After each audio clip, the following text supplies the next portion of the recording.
itu kita sudah pernah membahas ya dari daerah gluteus. Di sini masih kita bisa melihat adanya muskulus apa ini?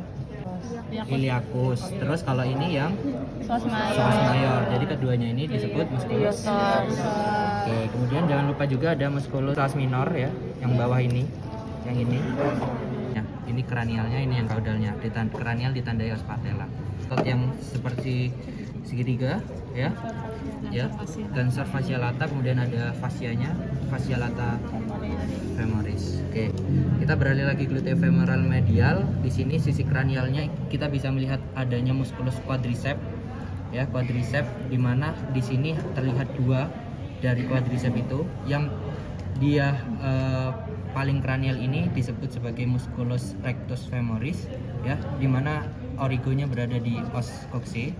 Insersionya semuanya musculus quadricep itu berada di os patella.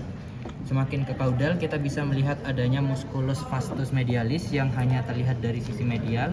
Kalau dari lateral itu susah ya. Jadi kalau dari medial dia lebar, tampak lebar seperti ini. Merupakan otot yang berbentuk seperti resleting ya, dimana dia mempunyai origo yang berbeda ya, resleting. Origonya dua. Sebagai musculus sartorius. Nah, musculus sartorius ini nantinya akan membentuk canalis femoralis yang akan memfiksasi arteri vena femoralis dan juga nervus saphenus. Kalau pada kuda, canalis femoralisnya ini diisi juga oleh lymphoglandula inguinalis profunda. Semakin ke kaudal kita bisa melihat adanya otot yang berdaging, biasanya kayak segitiga gitu. Dan ini kelihatan banget bahwa dagingnya tebal. Ini adalah musculus pectineus ya, musculus pectineus. Oke, ke kaudalnya lagi kita bisa melihat otot yang berada lebih superficial yang menutupi dua otot di bawahnya, yaitu musculus gracilis ya. Jadi musculus gracilis ini dia berada di paling superficial sisi medial dan menutupi dua otot. Yang pertama ada musculus adductor, kemudian ada musculus semimembranosus. Ini yang semimembran, ini adductor, ini pectineus. Oke, kalau kita lihat daerah sini, yang daerah sini sama aja ya. Sisi kranialnya yang ini musculus rectus femoris, musculus vastus medialis, musculus pectineus, musculus gracilis, musculus adductor, musculus semimembranosus, kemudian yang ini musculus semitendinosus. Ya, dia terlihat sedikit karena dia insersionya juga berada di distal. Kita lihat ke daerah kaki belakang. Ya, ini adalah aorta abdominalis yang mencabangkan 5 cabang utama. Ya, cabang yang pertama di sini terlihat adanya arteri testicularis kalau pada hewan jantan ya, karena ini jantan ya, memvaskularisasi testis. Arteri testicularis itu berjumlah 2 sepasang ya, dexter sinister, karena testisnya juga berjumlah 2. Kemudian kalau pada betina itu namanya arteri ovarica ya. Jadi strukturnya arteri testicularis atau ovarica dia berlekuk-lekuk ya, seperti ini. Oke, udah. Kemudian kita semakin ke kaudal dilihat. Nah, terdapat satu cabang yang berada di tengah-tengah.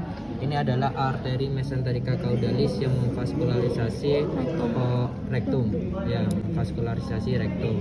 Yang ketiganya kita bisa lihat di sini ya, ada yang mengarah ke lateral, ada yang masuk ke medial ya. Kalau untuk yang cabang ketiganya kita lihat fokus masuk ke sini ya. Ini adalah arteri iliaca interna. Arteri iliaca interna ini akan memvaskularisasi daerah gluteus genital ya. Ya.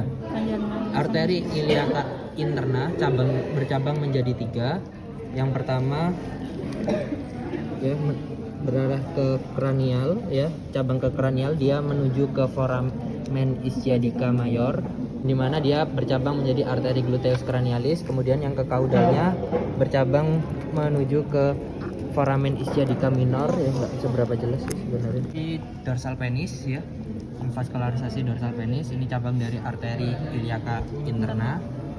Kalau pada betina dia arteri uterina mediana. Cabang keempat kita fokus ke sini ya.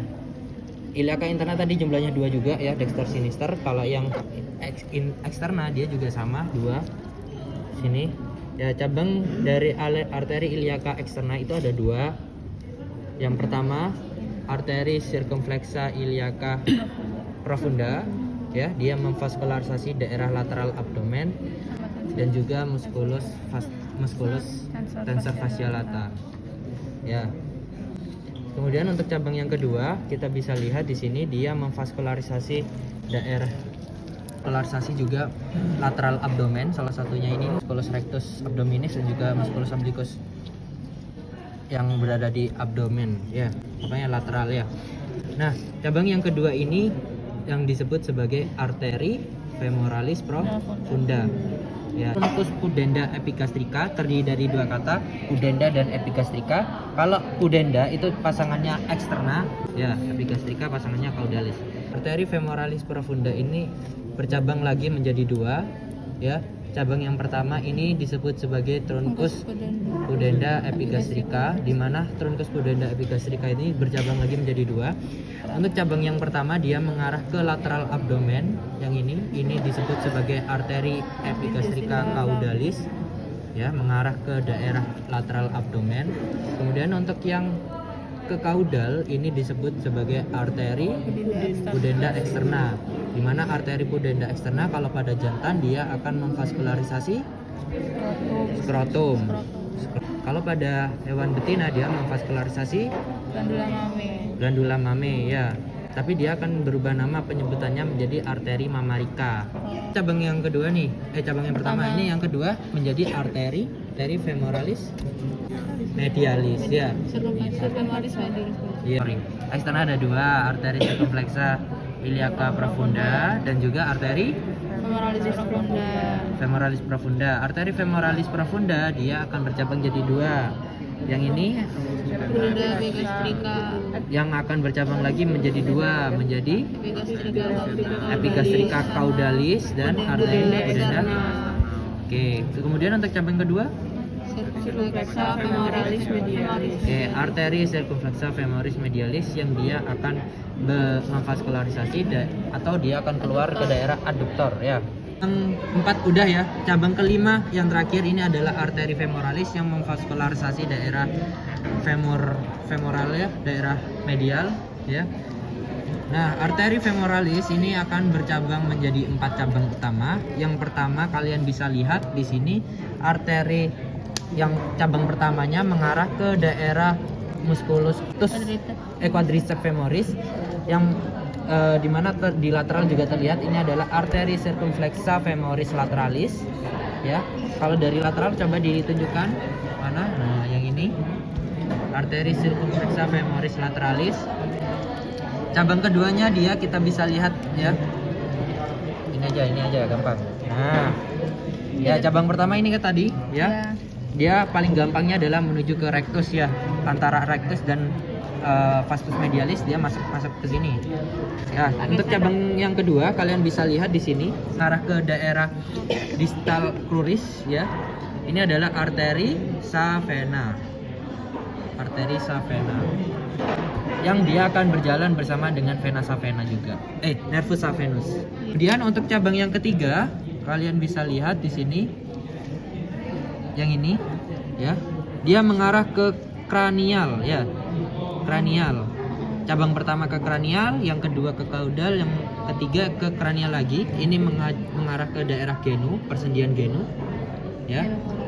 Ospatella dan tibia dan femur, ya, daerah persendian genu. Ya, ini adalah arteri genukularis descendens. Untuk cabang yang ketiga kita bisa buatkan seperti ini, ya. Cabang yang ketiga dia mengarah ke kaudal dan keluar dari sisi kaudal ospatella. Itu adalah arteri femoralis caudalis. Ya, nih. Ya, kelihatan kan? Arteri femoralis caudalis. Oh. Ya. Setelah cabang ini dia akan berubah nama menjadi arteri popliteal. Popliteal berarti yang ini. Yang gedenya. Ya, yang gede ini. Nih. Iya. Nah, ini. Femoralis caudalis. Terus yang ini arteri popliteal. Dengerin. Yang ini popliteal, ya. Ini mengarah ke kaudal kan? Ya, arteri femoralis caudalis. ya, arteri iliaca externa ini cabang terakhirnya arteri femoralis profunda. Ini arteri femoralis cabangnya jadi 4, ada 4. Mengarah ke kranial yang pertama, ini arteri circumflexa femoris lateralis. Kemudian yang kedua mengarah ke caudal, arteri savena. Yang ketiga mengarah ke kranial, yang ini merah-merah, ini arteri genicularis descendens. Cabang keempat mengarah ke caudal, arteri femoralis caudalis, ya. Kalau misalnya nunjuk daerah ini, ya itu biasanya akan ditunjukkan cabang yang jelas, biasanya cabang yang jelas. Kalau misalnya ditanya arteri popliteal, dia harus ada cabang yang jelas mengarah ke caudal, ya. Caudalis yang mana? Yang ini. Oke, itu ya. Arteri femoralis caudalis itu arteri popliteal. Iliaca interna, ya, cabang pertamanya arteri gluteus cranialis, ya, yang ini. Ya, ini bisa terlihat dari sisi ini tanganku kelihatan. Mana? Nih, Iya, kelihatan. ya, kelihatan kan? Ini caudalisnya, ya. Gluteus caudalis. Terus ini arteri dorsalis penis. Ya kan, ini kanalis kan? Ya. Ya. Ya, ini ditempati arteri vena femoralis. Kemudian untuk yang vena savena, dia letaknya yang ini. Nah, Itu savana. arteri vena circumflexa femoris medialis. Nah, tapi kalau yang mengarah ke distal, ini baru vena savena. Ya, vena savena cirinya adalah berjalan bersamaan dengan arteri tibialis caudalis. Musculus sartorius itu tadi aku bilangnya ditempati oleh arteri vena femoralis. Nah, untuk nervusnya itu ditempati oleh nervus savenus, ya. Jadi kalau misalnya dia penunjukannya di sini sebelum sartorius atau sebelum memasuki kanalis, ini namanya adalah nervus femoralis, ya. Jadi nervus femoralis ini cabang dari plexus lumbalis ke plexus lumbalis, ya. Ya, jadi kan gracilis gini kan, awalnya nutup gini kan. Nah, ketika dikuatkan kita bisa melihat adanya nervus obturatorius. Ya, kalau kalian lihat pembuluh darahnya ini adalah arteri vena circumflexa femoris medialis.